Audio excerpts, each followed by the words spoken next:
You know, Kun Sathit, I don't think the Prime Minister even needs a special power under the special law of this Disaster Prevention and Mitigation Act or whatever it is.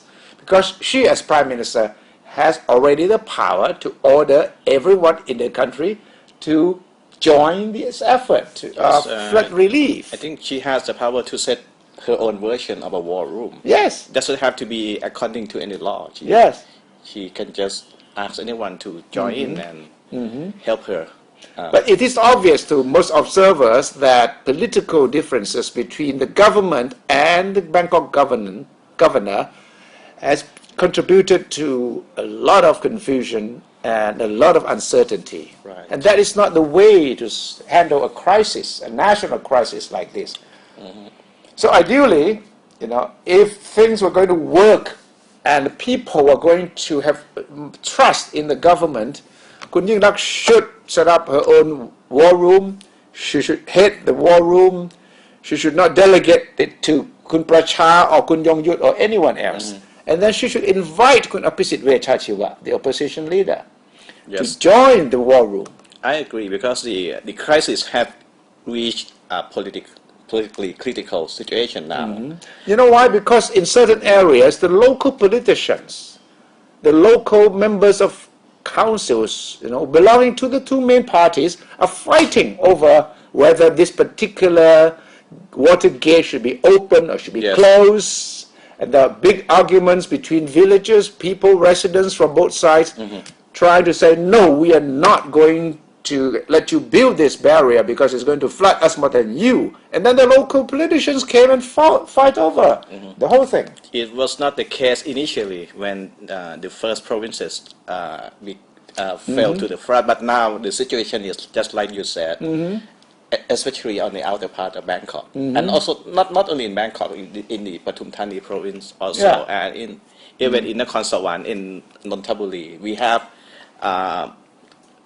widespread political conflicts between local politicians. Yeah. So Kun Yingluck being the head of the Pheu Thai party, Kun Apisit being the head of the opposition party, then you should invite the army chief, General Prayut, to sit on the war room, and any potential conflict on the scene at the area where they're building the barriers or the water gates should be resolved in the war room. Right. You see? What happened now is that they say different things in public. For example, the sandbag issue. Kun Sukupan said one thing to the public, and then the government has to come out to correct what Kun Sukupan said. It has been the case for some time now. The most classic, deplorable incident is the waterworks area, you see, that leaked yesterday. The water leaked from there. What happened? The governor of Bangkok, Kun Sukupan, said, no, this doesn't belong under my jurisdiction. The waterworks comes under the government. Because it's in the Dot Mueang area or something. Yes. So it should be under the authority of FROG, you know, the government's war room. Interior Ministry, But then the government says, no, this is your responsibility. Your responsibility. This should be discussed in the war room. It should be decided very simply in the war room. If you cannot decide, you know, such a simple incident of this, who is in charge of this, then you have no hope of having the crisis solved. Right. So I think that Kun Yingluck, maybe it's a bit late, but you know, there's still a long way to go before this flood situation is going to ease out. So it's not too late for her to set up a new war room, inviting all the parties concerned to sit in there, be on alert 24 hours a day, and get the water runoff to go down to the Gulf of Thailand as soon as possible. And we need top-level decision-making.